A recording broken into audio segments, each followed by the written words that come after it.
یه مدل لنزی برای گوپرو 12 خریداری کردم از آمازون که امروز میخوام آنباکسینگش رو بهتون نشون بدم. بریم با هم دیگه آنباکسینگ این لنزی که روی گوپرو 12 بسته میشه رو داشته باشیم.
یه سری لوازم جانبی گوپرو خریداری کردم از سایت آمازون، به دستم رسیده. گفتم که آنباکسینگش رو با هم دیگه انجام بدیم تا بدونید که چه لوازم جانبی میتونیم برای گوپرو 12 خریداری کنیم. البته این لوازمی که من خریداری کردم برای گوپرو 10، 11 و 12 شما میتونید استفاده بکنید.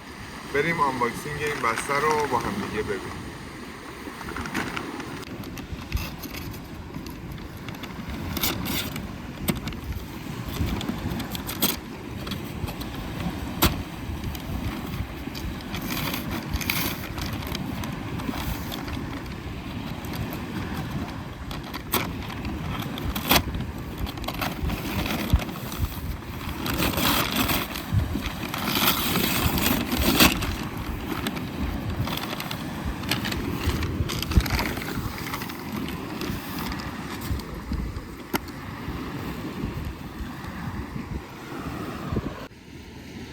خب دو تا بسته خریداری کردم. یکی پک لوازم جانبی گوپرو که انواع اقسام دسته ها و اینا رو توش داره. الان باز میکنیم با هم دیگه نگاه میکنیم. یه دونم کاور ضد آب گوپروه. خود گوپرو تا 10 متر، چیزی که خودش تو سایت رسمی خودش اعلام کرده، تا 10 متر ضد آبه، ولی این کاوری که خریداری کردیم تا 60 متر گوپرو رو ضد آب میکنه و بدون هیچ مشکلی شما میتونید رو داخل آب تا 60 متر استفاده بکنید.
سیک داره که این سیک باز میشه و میتونین دور کمرتون ببندین و اینو قفلش بکنین. حالا اگر روی دوچرخه‌ای یا روی موتور سوار شده باشین این براتون کامل میتونه تصویر رو بگیره.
اینم به این صورت بخوایم تستش بکنیم. در پشتش باز میشه، گوپرو 12 هست به داخل کیس میذاریم و به این صورت درش بسته میشه.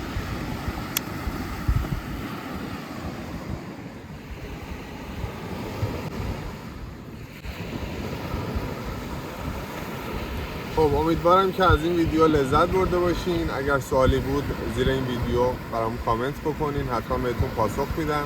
اگر سوالی هم راجع به تنظیمات گوپرو 12 یا حالا تجهیزاتی که میخوایم بخرین داشتین میتونین کامنت بذارین تا در اسرع وقت بهتون پاسخ بدم. لینک خرید اینا رو تو آمازون هم براتون میذارم. مارکی که من خریداری کردم نیوور هستش و مارکی که برای کاور انتخاب کردم مارک فیت استیل هستش که شما میتونید اینو از آمازون خریداری بکنید. تجهیزات خیلی خوبی هست، کیفیت خیلی خوبی داره. من کامنت های خیلی زیادی رو دیدم، پیج خیلی زیادی رو دیدم، ولی در نهایت این مارکی که خریداری کردم از همه بهتر بود. بهتون پیشنهاد میکنم اگر خواستین لوازم تجهیزات جانبی گوپرو رو خریداری کنین حتما این مارک رو استفاده بکنین. خیلی ممنونم که با من همراه بودین. کانال ما رو سابسکرایب کنید، لایک و کامنت برای حمایت از ما فراموشتون نشه. مرسی که با ما همراه بودید.